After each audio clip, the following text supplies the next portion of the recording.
আমার তারা প্রবাসে পাঠাইছে ফ্যামিলির হাল ধরবার লাগিয়া।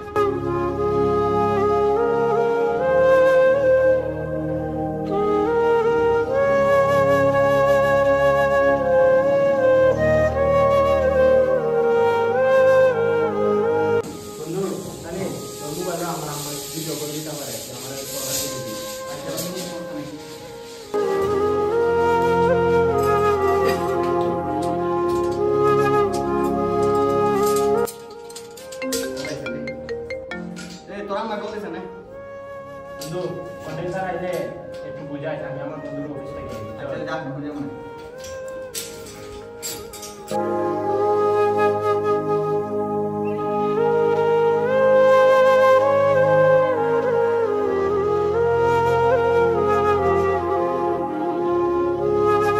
বন্ধু আবারও তোর অফিসটা যাস না 5 মিনিটের লাগিয়া। আমার আম্মা কল দিয়েছে বাড়ির থেকে, একটু কথা হলো।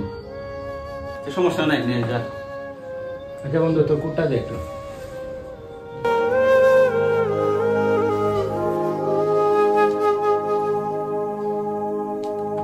আসসালামু আলাইকুম আম্মা।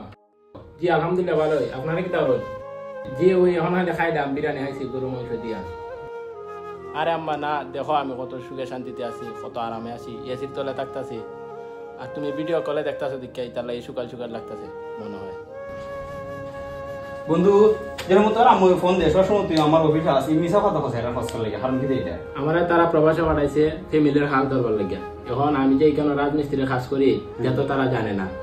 এখন আমি তোর অফিসে আই এটার লাগিও যে তারারে আমি দেখাইতাম যে আমি বালা লাস্টার করতেছি, এরপরে বালা খাবার চোর কিনদি বালা খাই, ওইটা দেখাইবার লাগি আমি এখানে কল আইলি আমার আম্মুর। বুঝছি। একমাত্র প্রবাসী ভাইয়ের ওই পারে যে পরিবার প্রিয়জন ছেড়ে সবকিছু ত্যাগ কইরা প্রবাসের জীবন কাটাইতে, তারা কষ্টে থাকলেও ফ্যামিলির হয় সুখে আছে। সব প্রবাসী ভাইদেরকে স্যালুট।